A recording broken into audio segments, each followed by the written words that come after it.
খুব সুন্দর লাগছে এখান থেকে যেতে। আমরা একটু আগে দাঁড়িয়েছিলাম এক জায়গায়, এখানে একটা চায়ের দোকান শেষ করলাম, এখানে অনেক সময় হাতি চলে আসে।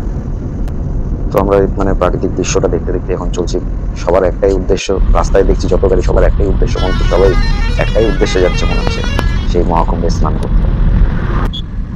রাস্তায় যদি এরকম সুন্দর দৃশ্য থাকে তাহলে তো লং ড্রাইভে মজা আসে না।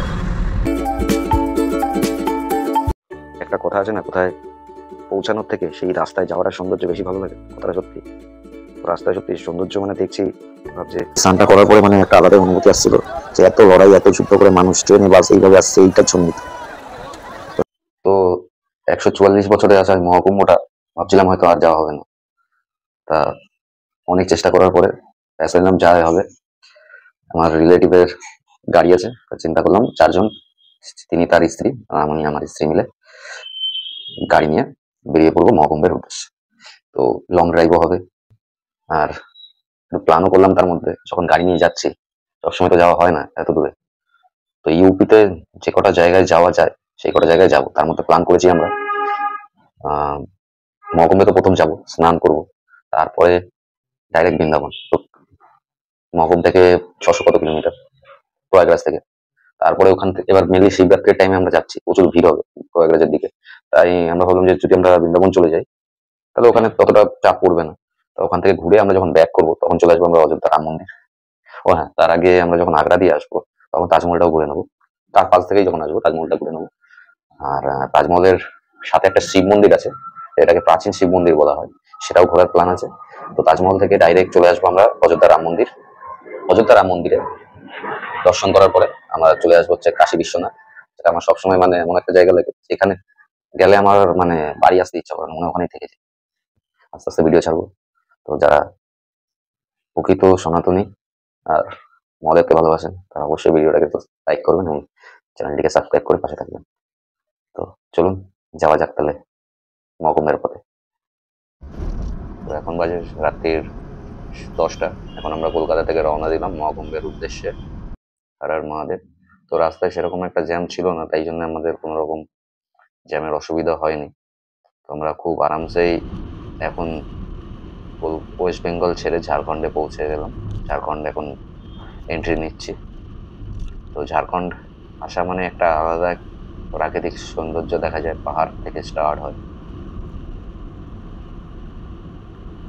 তো আপনাদের সাথে একটা কথা শেয়ার করা হয়নি, আমরা যে লং ট্যুরে যাচ্ছি এটা আমরা চেষ্টা করব 90% কি 80% মিনিমাম আমরা খাওয়া দাওয়া যেটা সেটা নিজেরা ব্যবস্থা করে নিয়েছি। গ্যাস, যা খাবার জিনিসের দরকার, চাল ডাল আলু, বেশিরভাগটা চেষ্টা করেছি নিজেরা রান্না করে খাবো।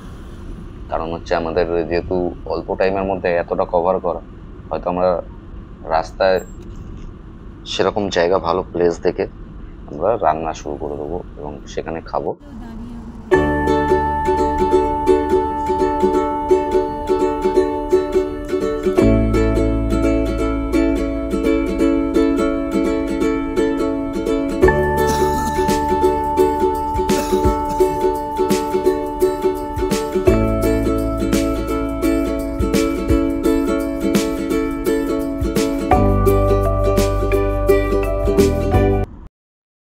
তো আমরা চিন্তা করলাম ঝাড়খণ্ডের মধ্যে এখন একটা জায়গায় আমরা দাঁড়িয়েছিলাম, দাঁড়িয়ে আমরা গাড়ির সামনে একটা মহাদেবের ফ্ল্যাগ পতাকা লাগিয়ে নিলাম গাড়ির সামনে।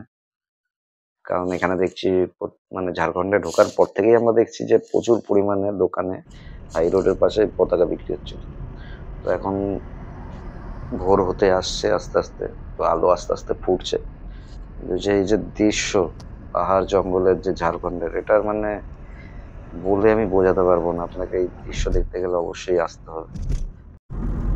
তো অনেকটা আলো ফুটে গেছে আর দূর থেকে পাহাড়টা দেখতে পাচ্ছেন আপনারা, খুব সুন্দর দৃশ্য লাগছে। তবে আমাদের ওয়েস্ট বেঙ্গলের থেকে এখানে দেখলাম ঠান্ডাটা একটু আছে এখন।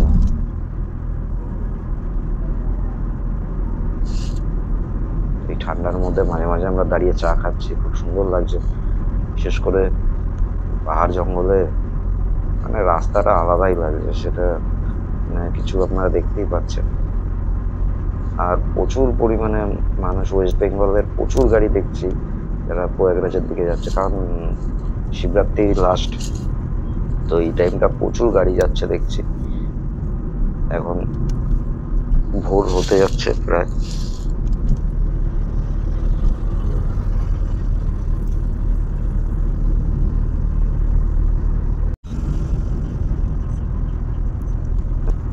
তো আমরা এখন ঝাড়খণ্ডের একটা পাহাড় আর জঙ্গলের মাঝখান দিয়ে রাস্তা দিয়ে যাচ্ছি, উঁচু নিচু রাস্তা। খুব সুন্দর লাগছে এখান থেকে যেতে। আমরা একটু আগে দাঁড়িয়েছিলাম এক জায়গায়, এখানে একটা চায়ের দোকান শেষ করলাম, বললো এখানে অনেক সময় হাতি চলে আসে। তো আমরা মানে প্রাকৃতিক দৃশ্যটা দেখতে দেখতে এখন চলছি। সবার একটাই উদ্দেশ্য, রাস্তায় দেখছি যত গাড়ি সবার একটাই উদ্দেশ্য, মনে হচ্ছে সবাই একটাই উদ্দেশ্যে যাচ্ছে মনে হচ্ছে, সেই মহাকুম্ভে স্নান করতে।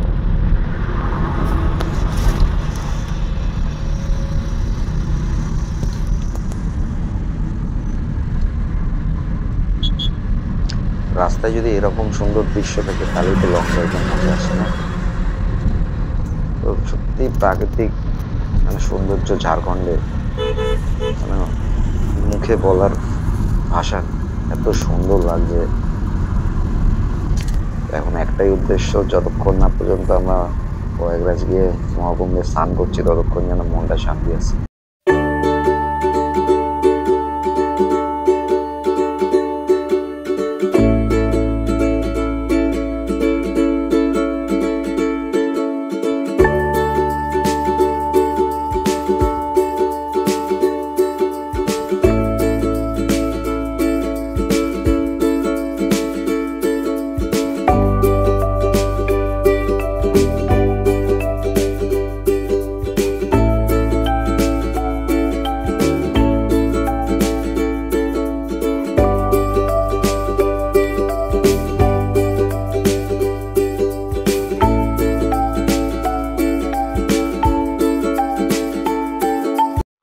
একটা কথা আছে না, কোথায় পৌঁছানোর থেকে সেই রাস্তায় যাওয়াটা সৌন্দর্য বেশি ভালো লাগে, কথাটা সত্যি।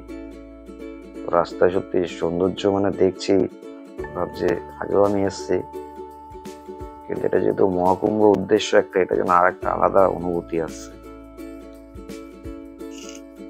এখন যেহেতু ভোর হয়ে এসছে, তো এখানের মানুষজন রাস্তায় বেরাচ্ছে কাজের জন্য, কেউ পশু গবাদি পশু নিয়ে, কেউ মাঠে যাচ্ছে গরু ছাগল নিয়ে।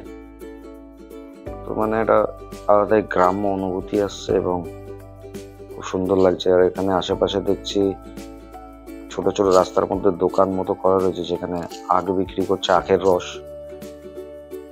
তো দারুণ লাগছে।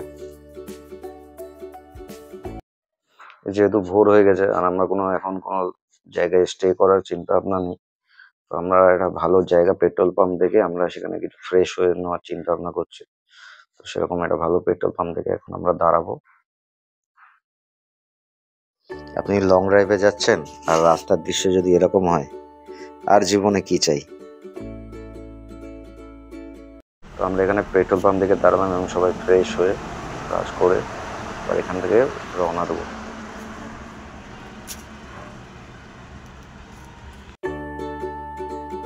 তো আমরা আবার পেট্রোল পাম্প থেকে ফ্রেশ হয়ে রাস্তায় উদ্দেশ্যে রওনা দিলাম এবং আমাদের ইচ্ছা আছে মোটামুটি হালকা টিফিন এখন করে নেবো। করে নেওয়ার পরে দুটোর মধ্যে কোনো জায়গায় দাঁড়াবো, ভালো জায়গা দেখে। সেখান থেকে জলের জোগাড় করে সেখানে আমরা রান্না করব, বেশি কিছু না, ভাত আর সোয়াবিনের তরকারি। যেহেতু আমরা এখন পুরোপুরি নিরামিষ খেতে চাইছি, সেই জন্য ভাত আর সোয়াবিনের তরকারি এক জায়গায় করবো, করে সেখানে খেয়ে কিছুক্ষণ রেস্ট নিয়ে গাড়িতে আমরা আবার রওনা দেবো। তো এখন আমরা ঝাড়খণ্ড ক্রস করে বিহারে ঢুকে গেছি। এখন আমরা বিহারটা যতটা তাড়াতাড়ি ক্রস করা যায় করতে হবে, কারণ বিহারে যতটুকু শুনেছি যে এখানে একটু জ্যাম হচ্ছে।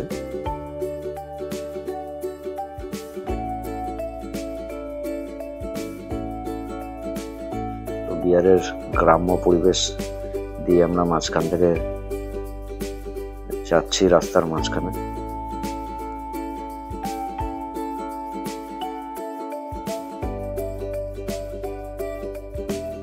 তো বিহারে দেখলাম প্রচুর ফাঁকা জমি চাষবাসের জন্য, চাষও হচ্ছে, প্রচুর ফাঁকা জমি রাস্তার চারিদিকে আছে দেখছি, পুরো গ্রাম্য অনুভূতিও আসছে, মাঠের পর মাঠ দূর দূরান্ত দেখা যাচ্ছে। তো এখানে বিহারে আমরা দাঁড়িয়ে একটা জায়গায় রান্না করলাম এবং রান্না করে খাওয়া দাওয়ার পরে আমরা আবার রওনা দিলাম।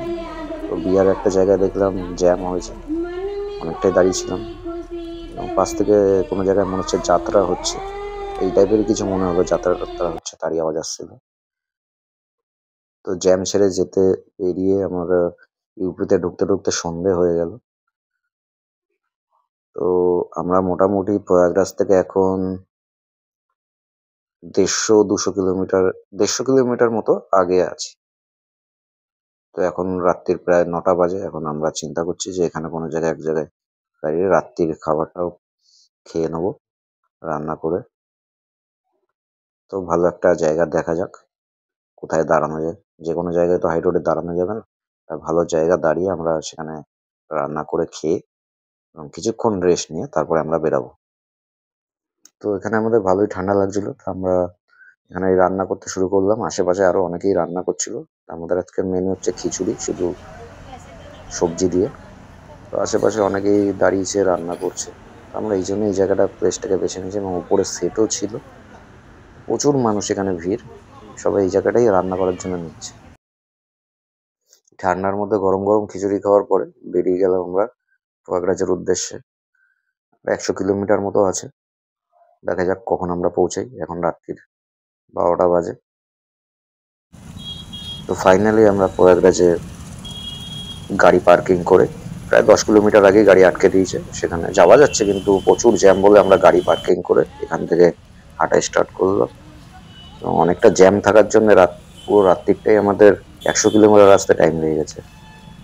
তাহলে এখন মহাকুম্ভের উদ্দেশ্যে আমরা এখন দেখছি কিছু যদি পাওয়া যায় তাতে করে যেতে পারি, যদি না পাওয়া যায় তাহলে আমরা হেঁটেই চলে যাবো পুরো সঙ্গম অব্দি।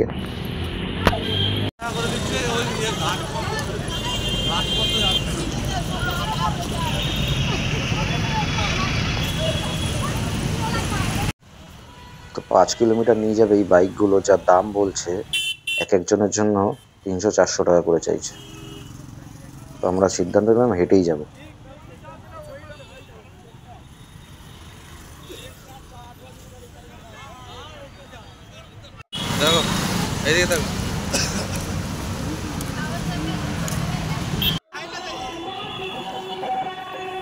তো গেট দিয়ে ঢোকার পরেই দেখলাম প্রচুর পরিমাণে ভিড়, প্রচুর মানে প্রচুর ভিড়। কিন্তু তাও এখানে মানুষ বলছে এখন মানে আরো ভিড় ছিল। আর শিবরাত্রিতে আমরা 2 দিন আগে এসেছি, শিবরাত্রির দিন আরো প্রচুর ভিড় হবে যেহেতু লাস্ট দিন সেটা। তো আমরা এই ভিড় এগাতে এগাতে মানে রাস্তা শেষ হচ্ছে না, অনেকক্ষণ হাঁটার পরে তারপরে আমরা খুঁজে পেলাম সঙ্গম ঘাট, গঙ্গা যমুনা সরস্বতী মিলিত স্থল। আমি দেখলাম মানে স্নান করতে যে যাবো এখানে এতটাই ভিড় যে তার আগে যে ব্যাগ ট্যাগ রেখে এক জায়গায় স্নান করবো সেরকম পরিস্থিতি পাওয়া যাচ্ছে না। তবুও আমরা রেখে নামলাম স্নান করতে এবং যার জন্য মেন আসা সেই কাজ স্নান করে পূরণ করলাম। সত্যি স্নানটা করার পরে মানে একটা আলাদাই অনুভূতি আসছিল যে এত লড়াই এত যুদ্ধ করে মানুষ ট্রেনে বাস এইভাবে আসছে এইটার জন্যই। তো সত্যি মন স্নান করার পরে একদম ধন্য হয়ে গেল এবং জানি না আর কোনোদিন এরকম সিচুয়েশন আসবে কিনা। তবে সত্যি জয় গঙ্গে, আলাদাই অনুভূতি, সেটা বলে বোঝানো যাবে না। সমস্ত পূর্বপুরুষদের উদ্দেশ্যে স্নান করলাম এবং যারা আসতে পারেনি তাদের উদ্দেশ্যেও স্নান করলাম, ডুব দিলাম। স্নানটা করার পরে পুরো ফ্রেশ লাগলো। অনেকে বলছে না যে জল দূষিত হয়ে গেছে, এই হয়ে গেছে ওই হয়ে গেছে, তারা না জেনে না বুঝে কথাটা বলছে। আমরাও স্নান করলাম। তো ফাইনালি স্নান করে আমরা উঠে আবার আমাদের অনেকটা দূর উদ্দেশ্যে বেরাতে হবে।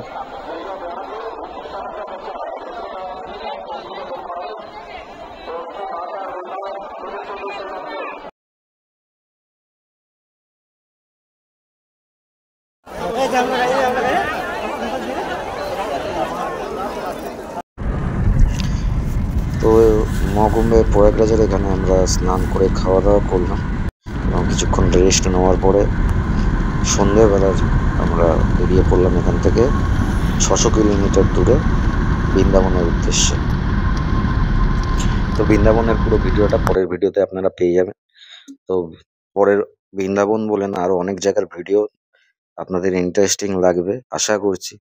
তো পরের ভিডিওগুলো দেখতে অবশ্যই চ্যানেলটিকে সাবস্ক্রাইব করুন। ভালো থাকবেন, সুস্থ থাকবেন এবং পাশে থাকবেন। নমস্কার।